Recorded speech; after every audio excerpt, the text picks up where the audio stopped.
think any serious fisherman around the world, whether you be a saltwater guy, a freshwater guy, inshore, offshore, before a serious fishing trip, it's all about the preparation. It starts getting you and your mind in the right state for the quest. For me, one of the most technical sides of offshore fishing is old traditional sword fishing, nighttime sword fishing with a rod and reel. This is a lot different than fighting a fish on an electric reel, that's for sure. You think so? To actually put a rod and a reel, traditional style, in your belly and fight this massive, badass fish to the boat, regardless of the size of it, that's a whole nother game. Feeling the power of that fish in your hands.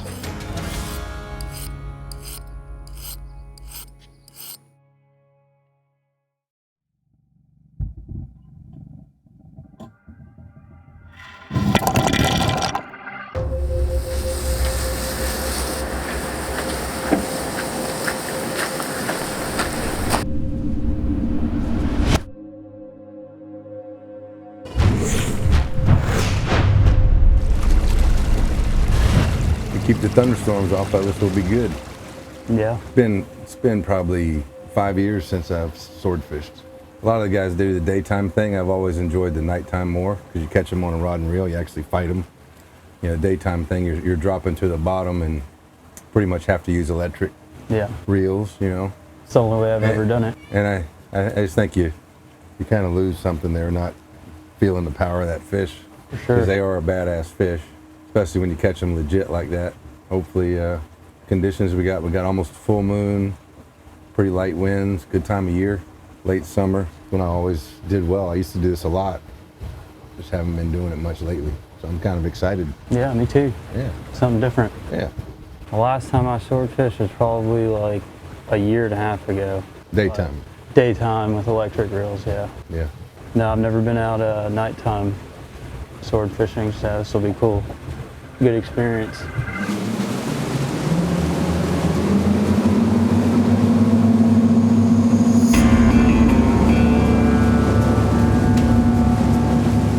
Unlike any other fishing that I do the rest of the year, we're fishing throughout the whole night. We're leaving the dock before sunset, and we're not coming back till after the sun rises. It's a total shock to your body, but I think it's cool to be out there with that time of night because it's unobstructed. There's no one else out there. Occasional cargo ship passes you, or a Coast Guard vessel. That's it. It's kind of like you, the sea, in quest of this badass fish.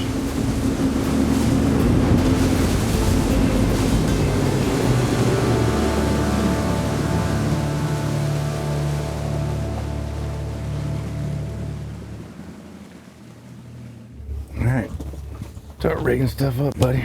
All right.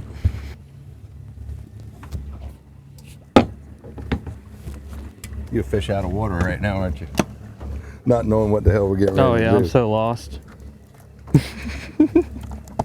I use silent sticks, but when you drop them deep, if you drop them more than like 200 feet, The pop. they pop.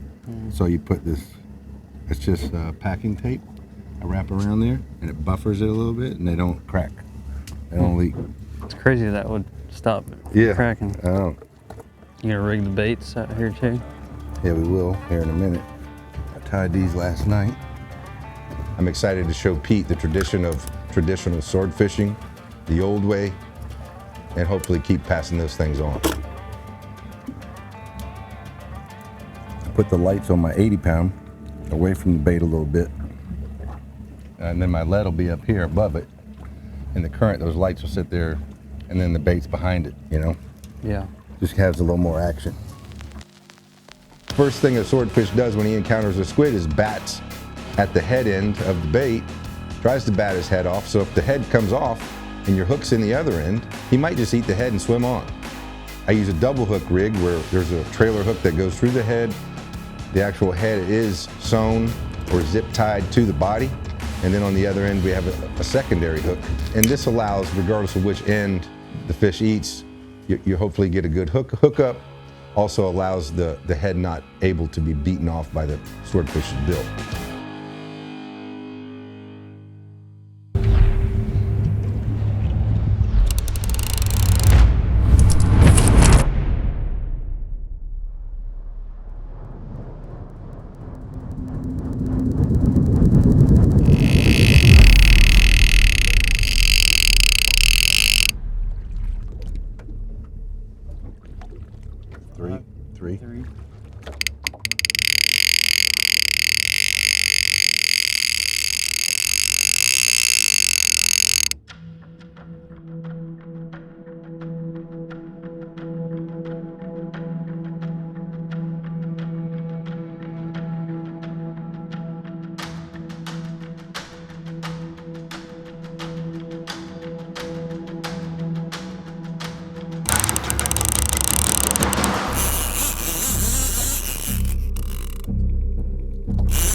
know if he doesn't know he's hooked yet, or if it's not a swordfish.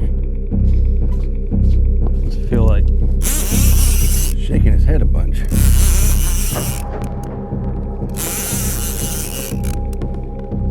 on the surface out there. See the light. He just jumped. Whatever it was. Just jumped.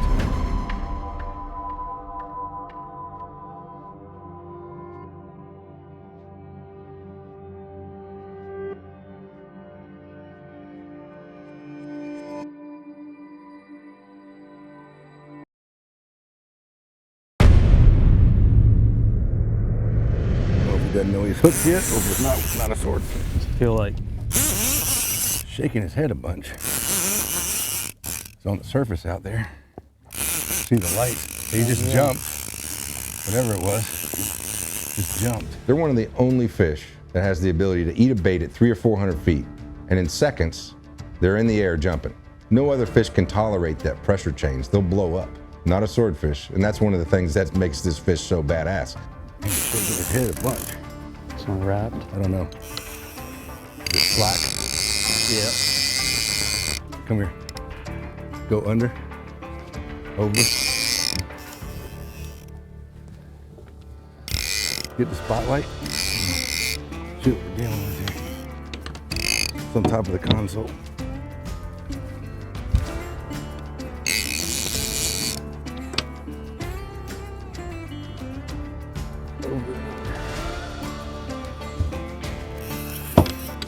Clear. I'm gonna go under, go around, it's under the boat.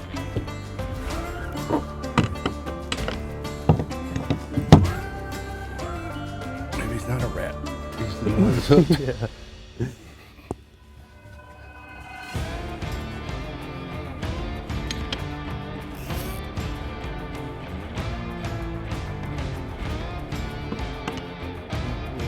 Yeah, he did. He went the wrong way, bro. I mean, we had him right there. Yeah. But I didn't really get a good look at the fish.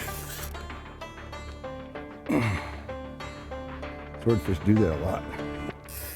Like they don't know they're hooked, they don't really know what's going on, You're supposed to be catching this damn thing. How did I end up on this end of this thing? Like you're having a good time. Part of the whole mystery of this is when just wanting to see them, Yeah. Like a little bit late to it, huh? Kicking my ass right now. To me, though, this is fishing. Yeah. I'm not trying to knock the guys that do the electric reel thing, but they don't feel this. You know what I mean? No. Got lights coming. Looks like one, huh? Look like one, yeah. I'm bottomed out here. Looks like a swordfish to me. Yeah. That's so badass. Hell yeah. Look at the eyeball on that sucker. Look at the colors. That is freaking cool. I got some gloves in that little orange box. Mm-hmm. Got good?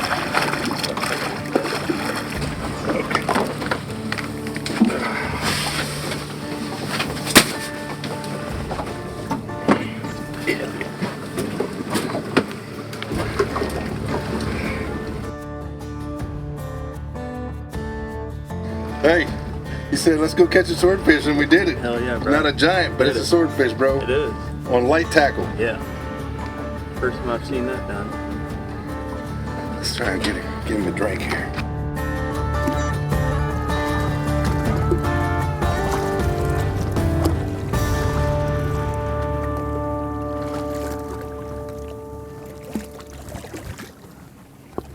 There he goes. To live another day. Hell yeah, Bonefish, man. permit, tarpon, now we call it swordfish.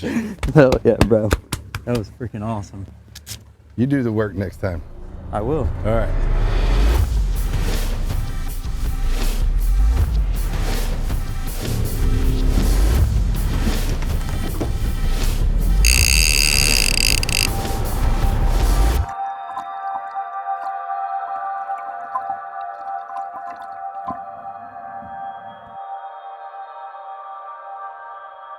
More drag on it. Just wind.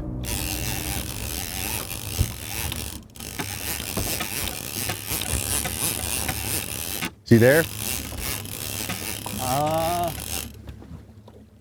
Yep. Yeah, he's there.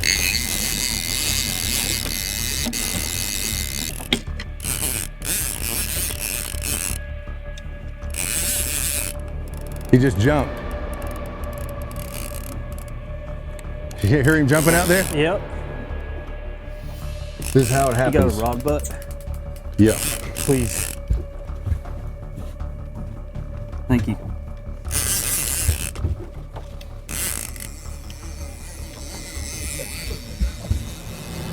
Doing all right? Yeah. He just jumped. Huh? He just jumped again. Did he? Yeah. I'm just clearing everything up, Pete, so I can Alrighty. chase him without getting injured. Feels great. Oh. Oh, you're kidding me. Pull the hook. Dang, that was a bigger fish too, man. You hear Yeah.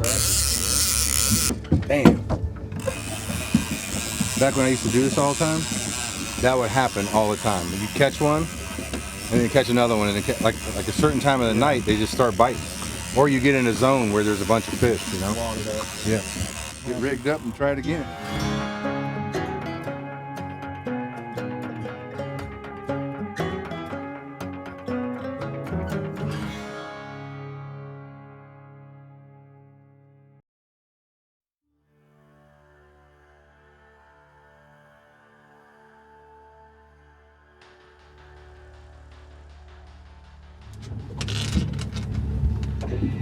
Nighttime swordfish rigs with rod and reel, at least the way I do it, is pretty intricate.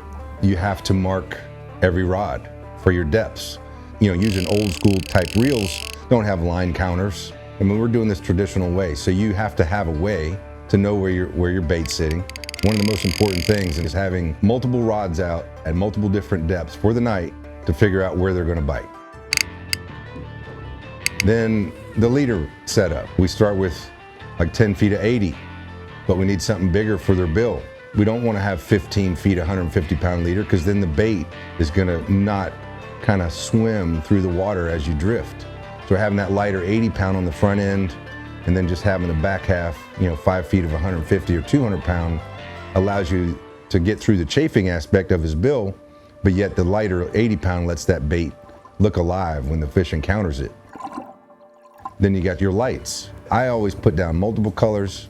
I think the more is better in this situation to a point. Then you have your leads, different size leads for different depths. I start off with an 8-ounce, for your shallowest bait, which might be 100 feet. Then you have a 12 or 14 ounce, for your 250-foot bait. Then up to a 24-ounce, depending on the current that night and the wind, for your deep bait.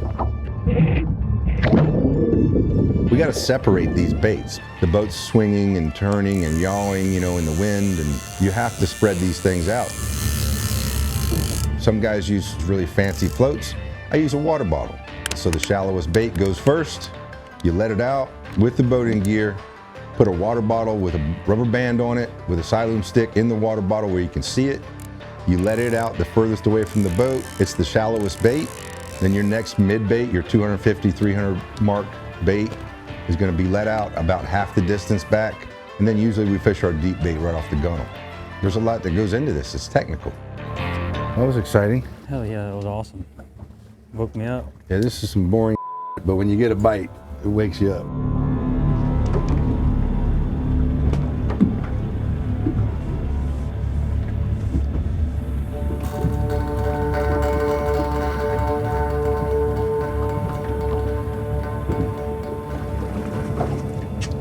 Feeling anything? Hit it again, Pete? Yeah. Keep bumping. Try dropping it and winding it up, like drop it a little bit.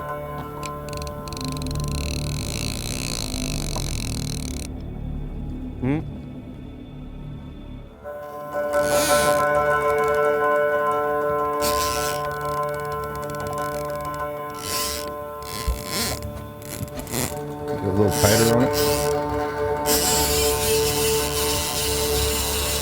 Off.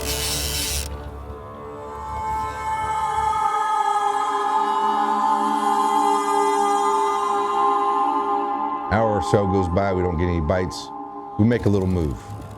Let's run back up current, do the same drift where we got the bites earlier. And mind you, when you make these moves, this isn't like you just reel up, make a move, and then just throw your line out. There's a process. I mean, you're winding in 500 feet of line on one rod with a 24-ounce lead on it, by hand. And then when you get there, then you got to put them out again in a way that they don't get tangled. This is a whole process.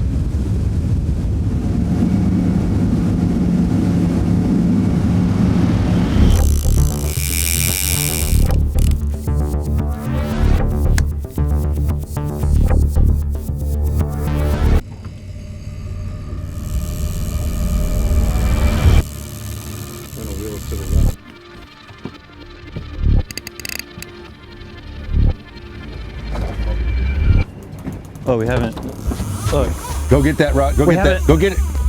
Here, just put that down. I got it. That was a good move. Yeah.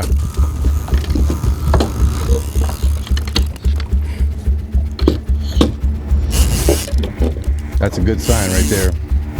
Swimming up? Yeah.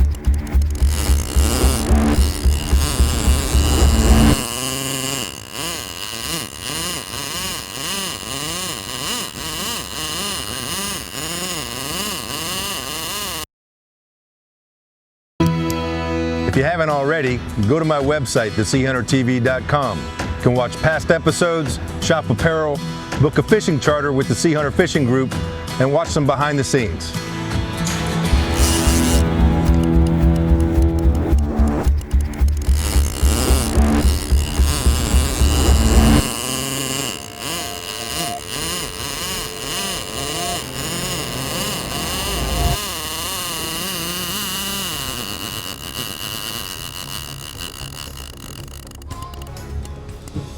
You stop? Yep.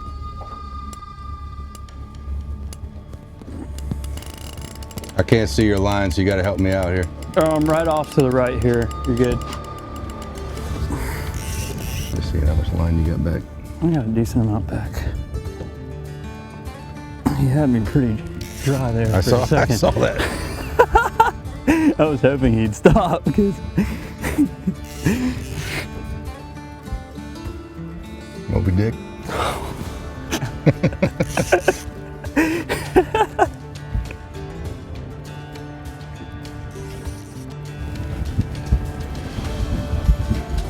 I got a good feeling. I think it is. Yeah.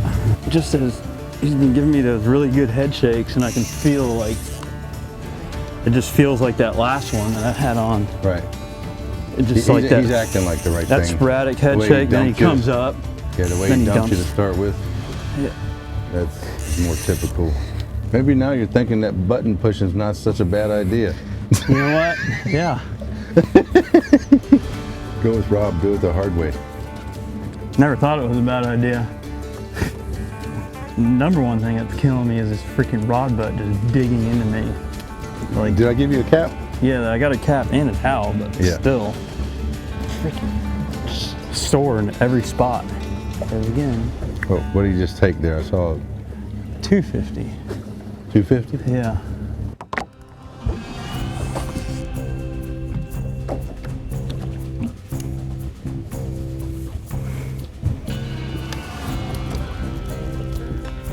Whew. Big hammerhead. Is it? Yeah. That's pretty freaking cool, I guess. My heart just bled for Pete because he just went through an excruciating fight, straight up and down, with a big fish. It's a giant hammerhead, which in itself is a badass fish to catch. That is freaking cool. One of the coolest sharks in the ocean right there. Look at that, man. It's not what we wanted, but it's still pretty cool. Let's take him to the back. Just put your line in free spool.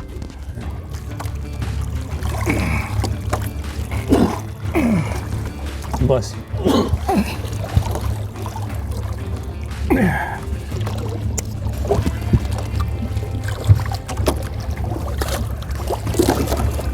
There he goes. Well, I'd like to say you're ready to go catch a swordfish, but you're probably not ready to catch anything right now. That was cool anyway. Yeah, in 1,500 feet of water catching that fish. That's a tough road. Yeah, it was. Pretty tough road to go down. I really wanted for Pete to catch a swordfish. That's what this whole trip was about. But in reality, it meant more than that. It was about showing Pete the tradition of old school sword fishing, showing him the style that really got me intrigued about this game years ago. He got to be a part of that. I managed to catch a swordfish early in the night. He got to fight one, though it came off mid-fight. We got to catch some cool sharks. Pete got his ass kicked by a giant hammerhead, which is also a great fish to catch. We started the day with the sun setting. We're ending the day with the sun coming up. I think it's time to throw in the towel, but I think it was overall a success. Riding home, Pete said, I think I got to get a bigger boat so I can come out here and do this. And that was the whole reason for the trip, just to give him a new experience, something he gets fired up about.